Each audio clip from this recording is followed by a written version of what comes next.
Yet somewhere in the mysterious middle distance between true sleep and waking, there is a period in which the two zones of consciousness seem very close together. The Egyptians were aware of this. Most ancient people have noted this phenomenon, and they have declared that it was in these small hours of the morning that the two worlds, the visible and the invisible, were the closest together. And that, for that reason, births are most numerous at this time, and so are deaths. For in these hours, situations come to such a fine edge that the two states of existence seem to mingle and move together and flow into one, and then gradually, as the hours proceed, separate again, with man returning to an objective or exterior consciousness. Visions of importance presented to us by the psychic nature are of very little value unless we are able to record them. Therefore, what we actually need is a kind of sleeping in which memory and certain other faculties are still somewhat alert. If we have a total obliteration of faculties, we will have no adequate recollection of the dream. Other conditions, of course, other than the hour itself, may influence this. The individual may find that at a certain time, under pressure, worry, fear, or other burdens, that he does not sleep well. And this suspension, this condition of half sleep and half waking, may occur at other hours due to the disturbances of his life. But one apparent fact remains, namely that the valid vision demands a certain degree of both subjective and objective awareness. It demands that the subjective be active and positive, and that the objective be partly active but receptive. Thus we may have the psychic experience flow from the invisible roots of the mind to be finally recorded in the subtle substances of the brain itself. Unless this record is made, the project is imperfect. The record itself can have a number of meanings and will very often be presented, as most dream phenomena, in a series of symbols. Some of the masters of psychology today like to think of certain dreams as archetypal, that they are accompanied by a different state of the consciousness from ordinary dreaming, which may originate from any form, of one form or another, of the psychic pressure of the lower mind itself. Dreams can arise, therefore, from the pressure of the lower psyche, which, because of its various afflictions or distortions or disfigurements through tension, stress, and neurotic situations, becomes the source of symbolic dream by which its abnormalcy is revealed. Thus, by means of a certain kind of dream, the lower psyche tells us that it is sick. These dreams are of a diagnostic nature. They can be analyzed and studied, and from them the condition of the mental-emotional complex can be determined with some accuracy. The type of dream to which we are referring, however, primarily, the archetypal dream, is of a different kind. It is a directive dream. It is the kind of a vision or experience that is not to be regarded as an hallucination or merely a fantasy of sleep. It is meaningful and purposed. It is not completely diagnostic. It does not necessarily tell us what is the matter with us, although it may reveal in its own message certain things that are wrong and try to help us to correct them. The main purpose of the dream of this nature is directive. The vision is a directive, purposeful appearance which comes to us out of the directive and purposeful parts of our own subjective. It is therefore a dream of authority. It is a dream which expresses the will of the superior nature of ourselves.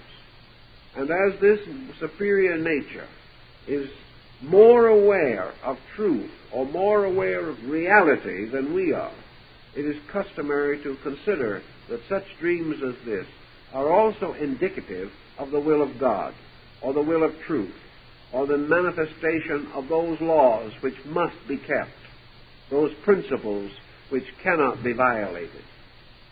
The archetypal dream, then, is a dream of realities, and it is usually accompanied by certain symptoms or certain conditions by which we are able to differentiate it from other dreams.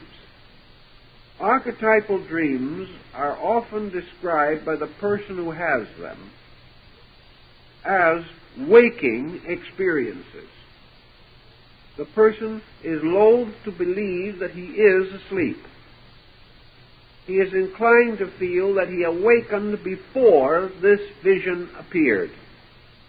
And I have talked to a great many persons who have had this type of experience during sleeping hours, or when, normally speaking, it would be assumed that they were asleep, and yet they insist that they were awake when the experience happened. You may go a little further with them in this questioning, however. You may ask them, well, if you were awake, what did you do? Being awake, what would you do? Did you jump out of bed? Did you sit up? Did you reach for a pencil and paper to record this experience? What did you say yourself? How did you think? What did you feel? Answers to these questions are always dim and evasive. One individual will say, well, I didn't move, I couldn't move, because the experience itself seemed to paralyze me. I was conscious, but I could not move.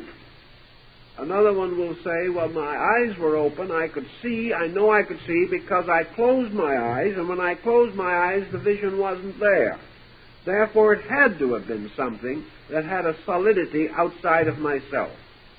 But at the moment of the experience, I did not feel like doing anything. I felt in a strange state of suspension. I knew I was awake, but I did not move, I did not want to move. I could not speak. All of the normal functions were suspended. An occasion, of course, once in a great while, you will have a dream of this kind, or a vision, in which some other person is in the room at the time. This is not so common, but it does happen. And I know in one case that a person who explained the vision and told of having apparently reacted quite physically and to have been wide awake, and the other person testified definitely that the person was completely asleep through the entire process. Yet the person having the vision could not believe that he was asleep. Thus, the vision differs from the dream in this peculiar validity of the sense of waking, or the sense of conscious awareness. It does not have the same mysterious sense of merely being part of a shadow. It is not something through which you pass as a distinct experience, as merely a being moving through some strange region, like the mysterious realms of Dante and Milton.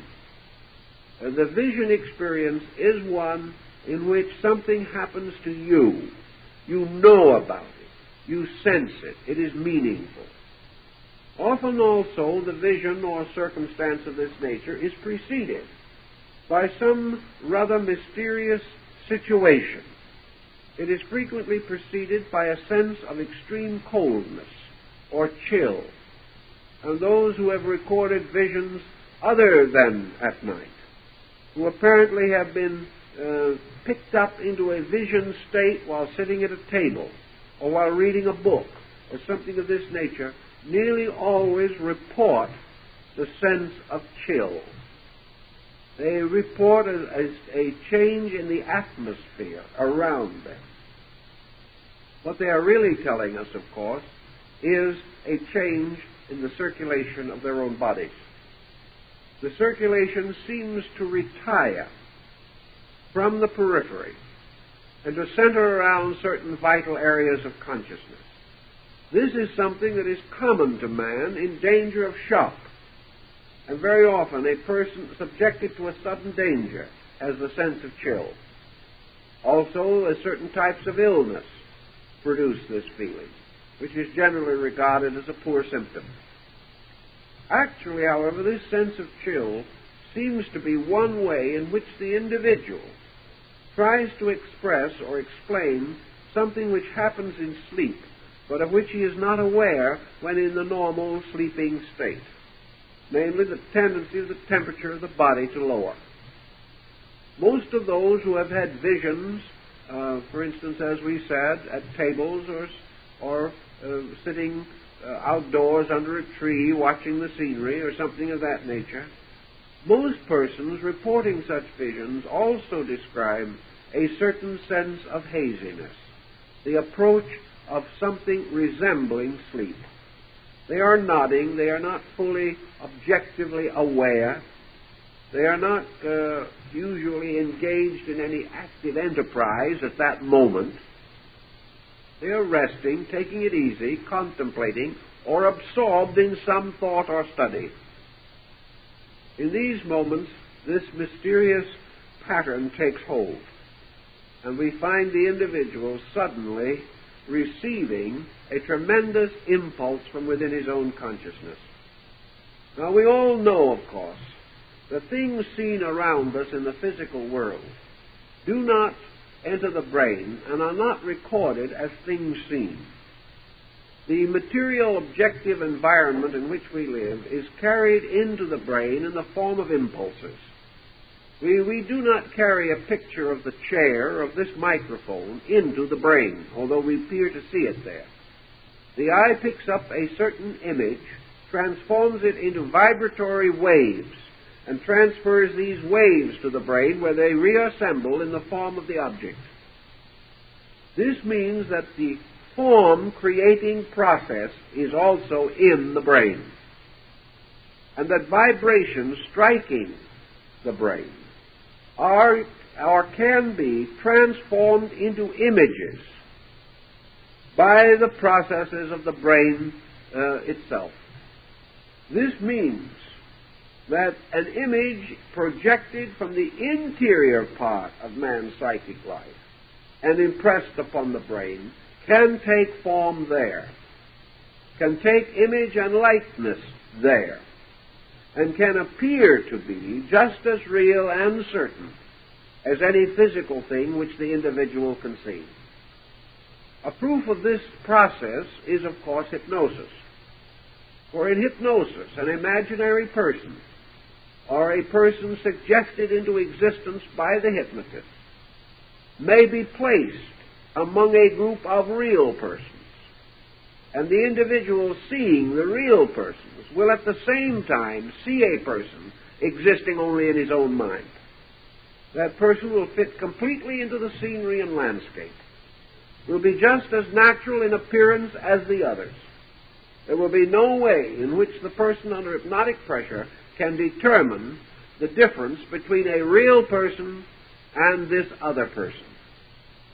And if this other person is mingled with a dozen real persons, this person can walk among them, or appear to pass behind one or in front of another, and the human mental equipment will rationalize the entire situation so completely that the hypnotized person will be unable to determine which of those people in front of him is a physical reality and which one is an imagined being.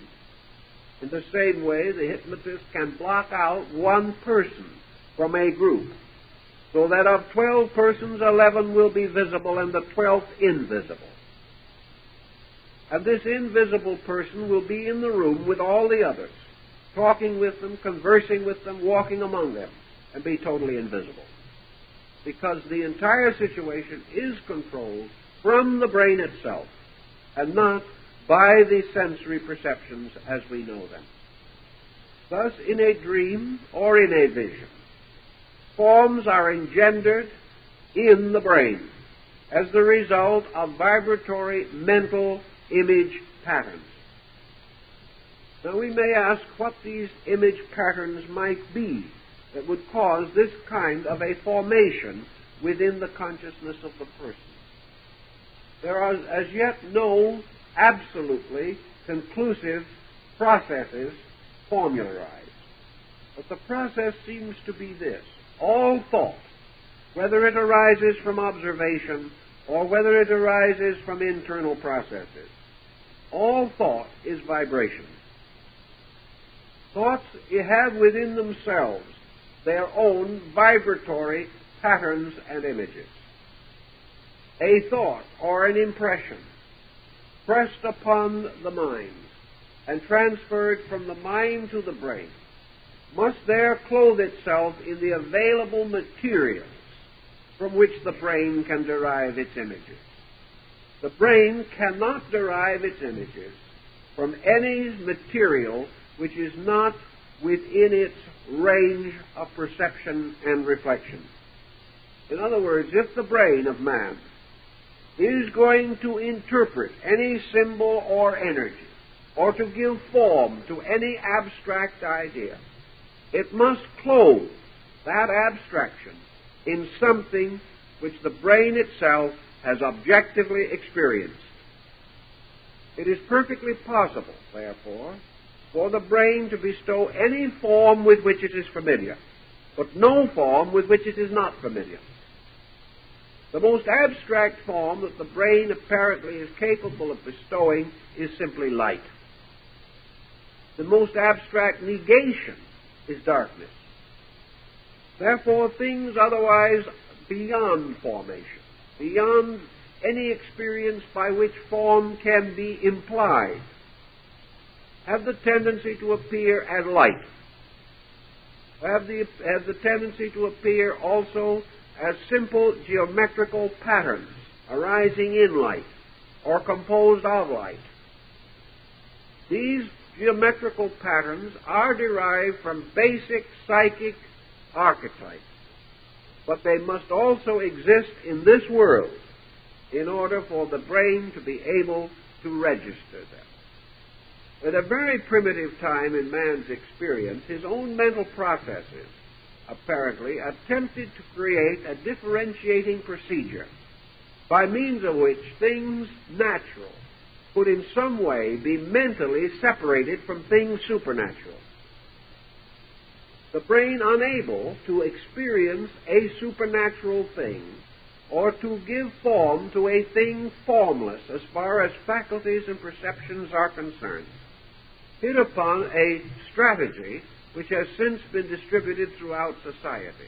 And that was the strategy of creating extraordinary forms out of compounds of ordinary ones. A man walking along the street is a natural form. A horse galloping down the road is a natural form.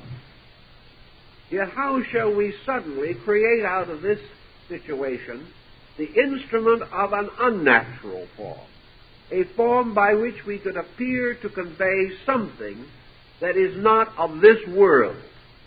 Well, if we take the upper part of the man and put it onto the lower part of the horse, we have a centaur. A centaur does not exist to our experience, yet it is composed of two creatures that do exist. Thus we have the symbol of something unworldly, something metaphysical, something transcendental, something out of this world, by the simple contrivance of combining two natural forms into what the mind recognizes as an impossible combination. This is a very common symbolic process, and may have resulted in many of the ancient symbols which have descended to us from antiquity. Among the Chinese, the dragon was such a form. Among various peoples, satyrs and various nymphs and mermaids and other such creatures were these unnatural forms. They were forms by means of which the consciousness could convey the sense of unworldliness.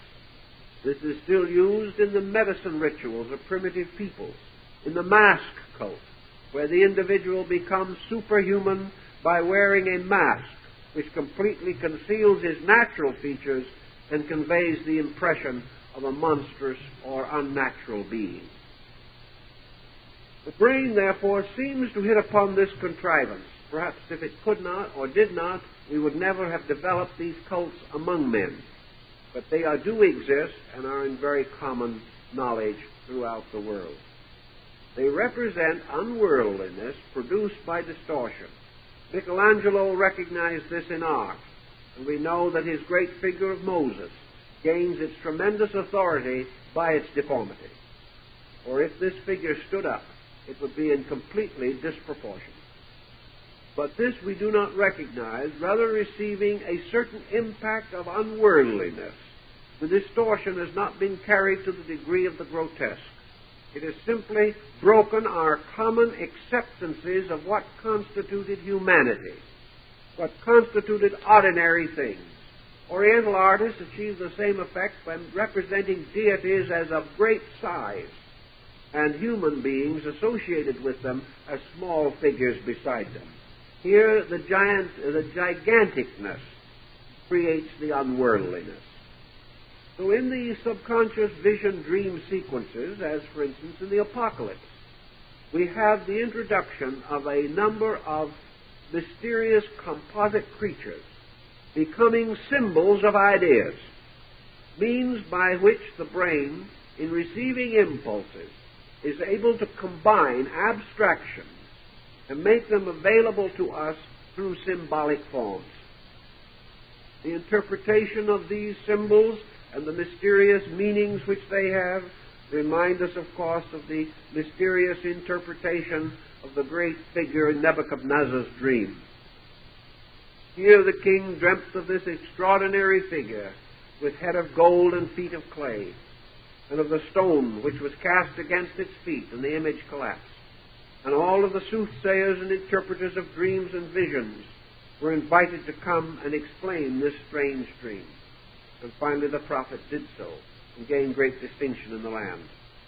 But these kinds of dreams, these kinds of experiences, appear to be archetypal inasmuch as they represent a meaning pressing from within, clothing itself in forms different from those of nature, yet near enough to nature for man to grasp their significance.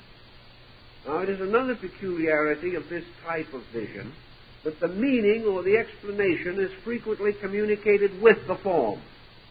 Part of the processes of interpretation are carried on subconsciously even before the person having the vision is aware of the process. Others become apparent to us from objective contemplation. The process of applying the symbolism to known incidents in our own living gradually reveals the meaning.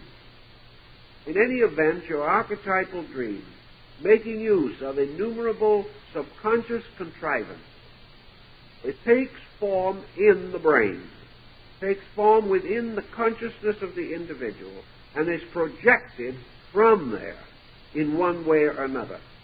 Sometimes the projection is rather abstract and in itself mysterious. Many visions, the individual rather feels himself projected into the vision. He feels as Ezekiel did, that he suddenly is in the midst of the world of his own dream. Yet this is no common dream. This is no dream involving just ordinary personal problems. It is a cosmic dream, a dream of a universe made up of wheels within wheels, a dream of the Merkava of the chariot of righteousness, borne upon the powers and wings of the cherubim, in which sits the master of the mysteries. All these visions indicate archetypal insight.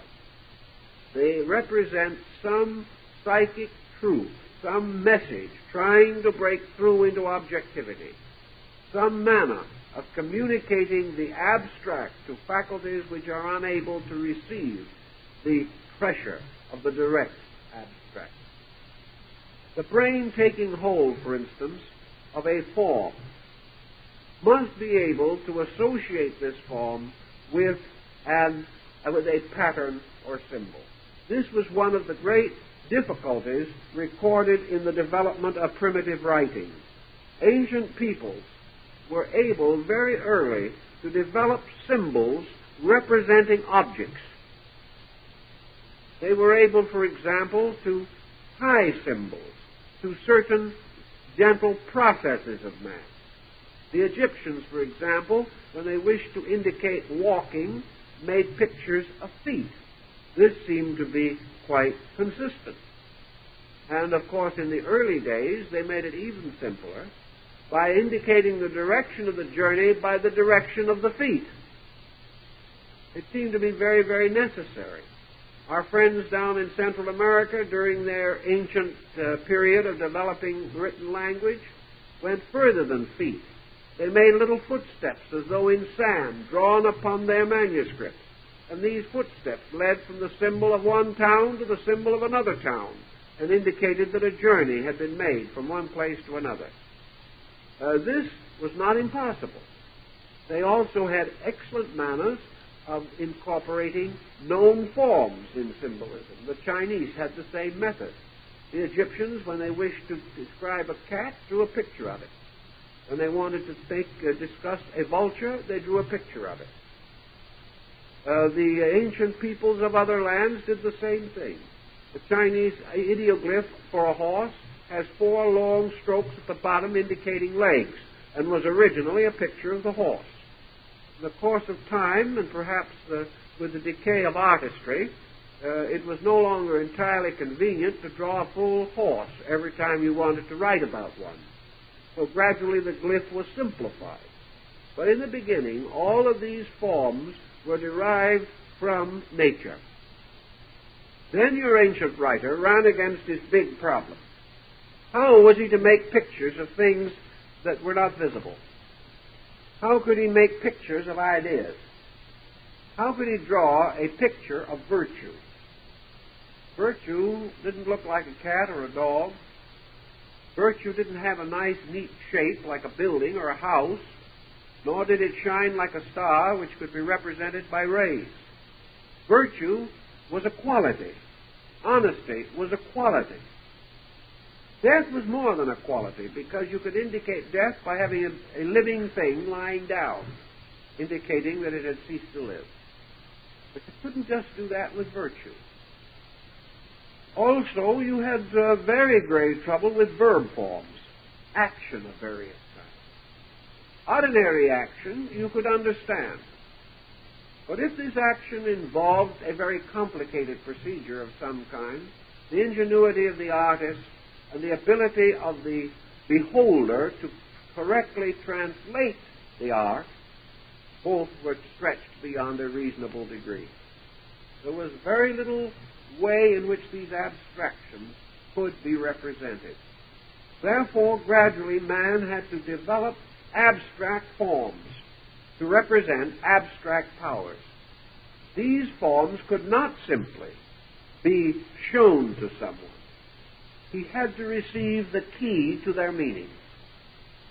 Thus, gradually, a whole group of symbols appeared which had to be learned or remembered. And with that, the public school system came into its primordial existence, probably in the form of the old man of the tribe, instructing the young ones in the meaning of these forms that were not obvious. So all invisible beings, creatures, principles, energies, and powers came to be included among the unobvious forms. And the greatest surviving unobvious form of all in nature is the form of God. And among most primitive people, there was no symbol for the supreme deity, because man could not even conceive an appropriate symbol. Finally, the idea of no symbol suggested a crystallization or concretion of no symbol by simply taking an area and inscribing it or circumscribing it with a circle. The circle, therefore, became the symbol of infinity, because it was an area in which there was nothing. The same thing was the principle behind the use of certain jade implements in China, where the flat disk with the opening in the center became the symbol of deity, the opening or hollow or empty place being the only possible symbol of God. So in this process of primitive man learning how to transmit ideas, we have perhaps the same mystery of vocabulary that we have in the human being's inner consciousness, trying to press moral abstractions upon the objective mind. One way, of course, is feeling.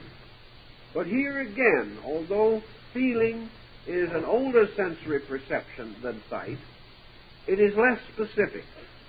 And in the effort to impress by feeling, it was necessary to in some way excite emotion. And this exciting of emotion again required some form of emotional symbolism. We find this in a good deal of mysticism, but it has never proven universally satisfactory. The individual feels certain compulsions and may follow them. But again, vibration has been transformed from impulse to a specialized area of activities where this impulse is interpreted in terms of personal emotions.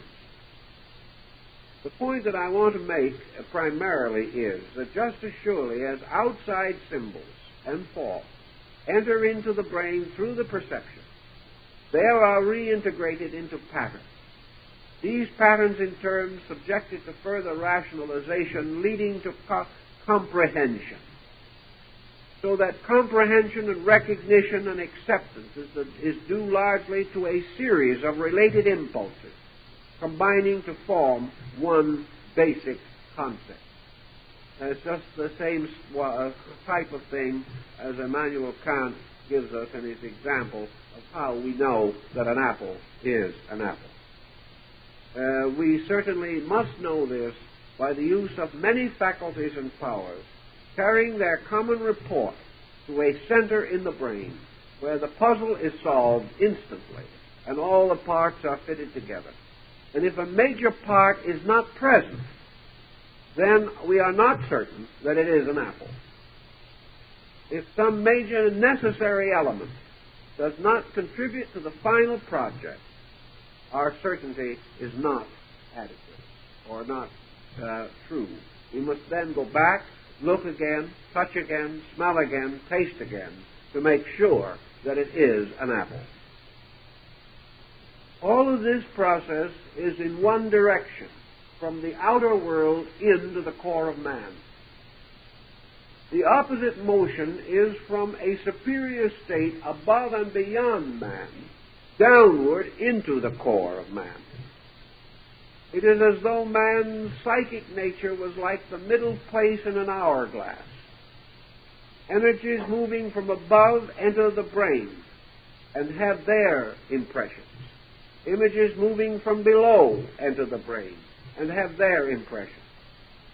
And in the so-called vision situation, the energy from the superior part of consciousness moves in and imposes itself upon the brain processes, resulting in a number of possible explanations or manifestations. We may have what might be termed the auditory experience, in which we see nothing but hear something. This simply means that the brain itself has integrated vibration into sound, and we are hearing something inside of ourselves, although it may appear to be coming to us from the outside. In this matter, of course, our common attitudes play a part. To our general thinking, sound must come from the outside, for noise is of the outside. It therefore is inconsistent with our common experience to assume that sound would come from an invisible silence within us. It must rather come from the world of sound around us. And the inner sounds mingling with the outer sounds, we are unable to distinguish the source of one from the source of the other. Thus we frequently assume that we hear things said around us that are really from within us. The projection of images may also be attributed to the same process. An individual looking at a wall under certain conditions may see an image appear upon that wall, very much as in the old days of a stereopticon slide. This image upon the wall may be animate, move, and perform various actions, and even speak. But it is a projection within ourselves. The image seen on the wall is inside of us. The wall, however, is on the outside. And the combining of the wall and the interior image is like uniting two negatives in the production of a photograph in which two pictures are blended to form one picture. This double process of the picture, in this case, however, means that the picture arises in two different parts of consciousness, and the union takes place within the ordering faculties of the brain. Naturally, the brain itself, which is probably ordering this procedure without self-knowledge of its own ordering, being an instrument rather than a being. The brain is not aware of its own inability to discriminate between the interior and the exterior picture. So the whole consciousness of man is inclined to project the situation onto the outside, where it is familiar, where there is the least resistance, and where the greatest expectancies are likely to lurk. That brings us this other question that we find occasionally in cases of vision, in which the vision apparently must be on the outside because we can open and close our eyes. If we open our eyes and the vision is there, we close our eyes and the vision is not there, then the vision must be on the outside. This again is not true, as mental experimentation has shown. Remember that the moment we test an inner experience by means of some function of our own, we are undoubtedly and inevitably determined to achieve certain results. We have certain expectancies, and these expectancies are autonomic within ourselves. The average person expects something seen to disappear when he closes his eyes. And because this expectancy exists in the subtle substance of mental material, the expectancy is immediately fulfilled. Also, the voluntary action of opening and closing the eye may be enough in itself to temporarily disturb the image. But the real and common answer to this is that the individual, being the internal controller of the whole process, is able to create any verisimilitude which he wishes. If he insists that the image shall remain when his eyes are closed, it will remain. If he knows that it cannot remain, it will not remain. The mind is a magician in these things and will accomplish whatever we demand of it. And we know under hypnosis that this accomplishment or this acceptance of determination is instantaneous. Therefore, that it is useless to assume that we would have to argue ourselves into one concept or the other. That which we naturally accept immediately and inevitably occurs. Actually, we have almost complete evidence, not that a vision is false, but that a vision is communicated to man only because man is man, and in a way possible to man. We have never yet had true historical evidence of the intercession of deity in the affairs of men, except through men. We do not find someone meeting God on the street and asking him for something. We do not have the experience of the man who prays for financial help, having a hand reach down from heaven with a pocketbook in it. Man himself expects this help to occur or arise mysteriously, but he knows that this mystery will be associated with beings of his own kind. That where he needs help, help will come to him in a natural way. It is only the faith that it will occur and the conviction that the means will be provided in some supernatural way that adds mystery to the simple circumstance. Man is convinced, therefore, in all of his works and ways, that the God he seeks help from will give this help through its creatures and not in proper persons. That if the farmer prays for rain, it may rain. But the rain will be coming from clouds, not from a blue sky. That these clouds will gather in some way and according to their own laws and then precipitate. It may be that man is able to create artificial rain in some cases, but then he must reproduce natural processes in order to attain this end. So man has long learned that the great visions, the great mysteries, the great revelations that come to humanity come through highly sensitive persons who are regarded as prophets, messiahs, avatars, world teachers, seers, sages, and mystics. The vision comes to the sensitive person and is from him communicated to others who lack the sensitivity to have the experience themselves. Also, in some instances, experiences appear to occur to more than one person. This has long been a very difficult situation, but psychology is beginning to pick up the threads of it. It now realizes that what is termed the archetypal form, or the archetypal dream, arises as Plato's archetypes are known to have arisen from a pattern that exists in space. Under certain common problem or common stress or tension, this pattern may impinge itself upon more than one person at a time. There are instances, apparently, in which it has impinged itself upon a multitude of persons at one time, each one seeing the same thing, but each one of them seeing from within himself. The agreement was in the archetype, and the archetype impelled upon the consciousness of the individual was sufficiently firm to produce a generally common experience. But each person saw within himself that which others saw likewise. But as each also beheld the occurrence as though outside of himself, we have the phenomenon of the multitude seeing at once. I know one case in which there was a very good report of this, in which several hundred persons saw the same thing at the same time. But these several hundred persons were among probably 100,000 persons, the rest not seeing it at all.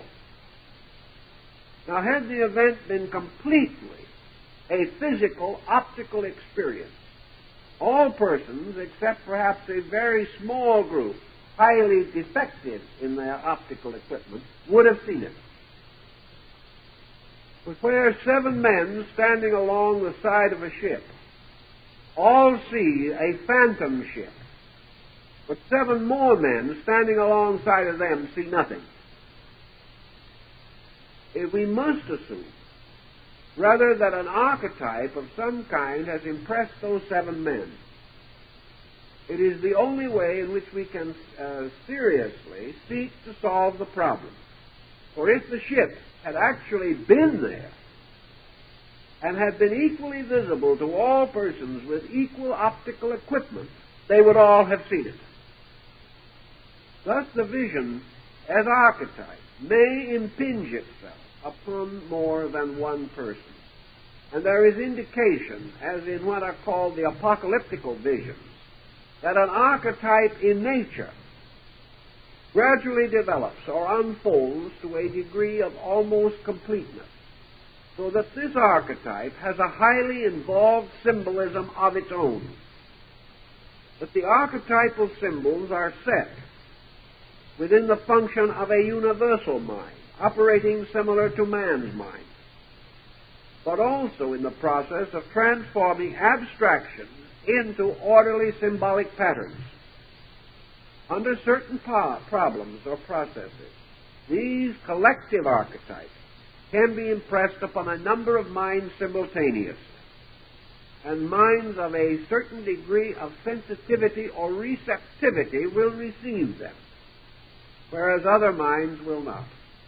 We know this is true in practically every field of human activity, that what we term the law of exception depends upon the fact that even the most common circumstance cannot always be depended upon to occur to all persons.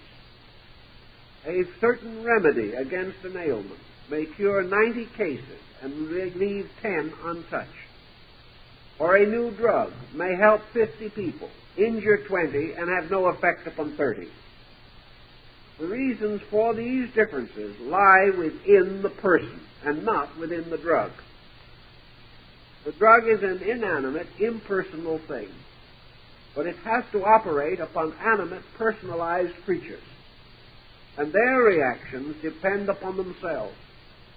A powerful impulse arising in the universal mind, an archetype or folk image, is itself impressed upon various persons. Some record it, some do not, some distort it. To some it is a great and wonderful experience, to others a terrible and dangerous experience, all depending upon the integration of the being upon whose abstract mental structure the impression is made.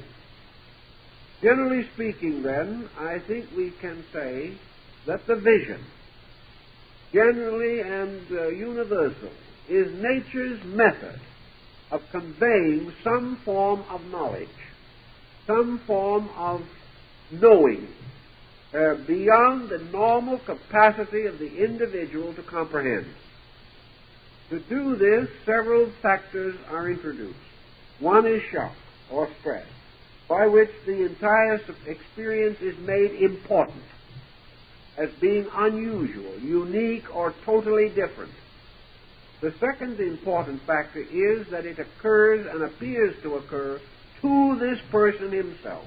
It is not reported, it is not communicated, it is not conveyed. It is something which the person can afterward feel that he has known because it has happened to him. The next situation is that it must interpret itself in some material available for such interpretation. Where the materials are available, they will be used. Where they are not available, materials relatively available will be grouped together in a new pattern or design in order that they may be the vehicle for an extraordinary idea. This very grouping, visualized by the individual within himself, becomes extremely important because it is strange or different, challenges his imagination and his thought, and invites him to the definite consideration of the experience as being valid or different or important in itself. We know, for example, that in many parts of the world where Christianity has sent its missionaries, peoples coming under the influence of the Christian faith have mystical experiences. They have them in other religions also.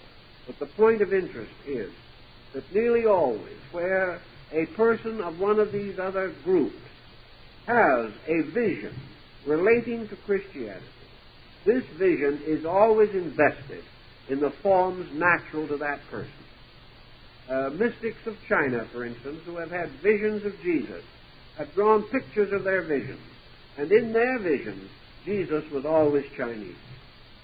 He had to be, because he was drawn out of the subconscious repository of their own instinctive. They had to clothe him in the forms that they knew and understood. They could not hope to understand or comprehend him as a blond Anglo-Saxon.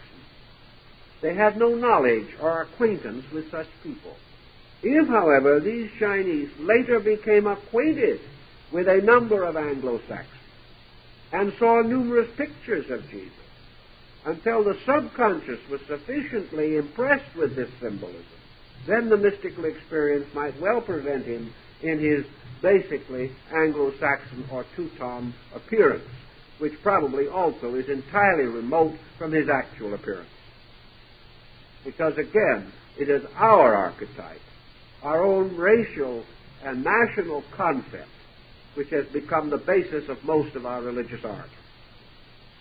So in thinking through from sacred things outward, we always clothe them in the familiar. The vision, therefore, does create these forms in order to communicate, in order to impress itself upon us. Now, visions, of course, are not all valid. I am referring to those that are essentially valid, not to those which are simply the products of imagination or of the particular stress of the psyche as the result of disturbances of the outer life. Assuming, however, that the true vision occurs when man is receptive and is quiet, has entered the stillness, and is seeking to know the truth, or in those hours when this stillness is imposed upon him by nature, and therefore most suitable for the further imposition of a spiritual factor, where the vision is genuine, it nearly always has this sense of authenticity in it. It is meaningful, it is reasonable, it is proper. It is solutional. It carries with it a mark of validity, as though it was sealed by the very seal of God. Under such conditions, the individual is not even inclined to resist it. He is not inclined to doubt it. Its peculiar clarity and integrity come through to him. This may also be true of certain imaginary experiences, but less often. And one of the great keys that has been used down through the ages in determining the validity of vision is the consequence. That type of vision which changes the life of the person for the better, which takes the individual, as it took St. Francis of Assisi, out of a life of dissipation and intemperance and sanctified him to the best that he knew in the way of the service of the need of his fellow men. That kind of vision which brings great understanding, philosophic insight, or advances man's knowledge of things factual. That type of inner experience of auditory type, which has been given to the great musician and composer, by which he has been able to bring through into objectivity melodies and marvelous harmonies which he has first heard as mystical happenings within his own consciousness. All of these things relate to the availability within man of a superior power capable of being released at need or under certain circumstances for the preservation or the improvement of his life or the service of his world. Where visions have led to great improvement, there is very little to be gained by doubting them. If, however, they do not lead to improvement, if they merely lead to fanaticism or mania, we have no real need, under the study of psychology, to use this circumstance or such instances as a disproof of vision. It merely proves to us that these experiences can arise either from the lower psychic nature or the higher. And where they arise from the lower nature, regardless of the picturesqueness which they present, they tell the story of our sickness or our trouble. But where they arise from the deeper nature of man, they tell the story of his hope, of his aspiration, of his inner resource, of the spiritual destiny which is his in life, and the call to the recognition of higher levels of being, of purpose, of achievement, of realization than he has formerly known. Under these conditions, the vision becomes a vital experience, whether it occurs during sleeping or waking hours. But from its machinery, we can understand how nature very often involves it in the sleep mystery. Well, I think our time is up for this time, so we'll have to leave it till next week.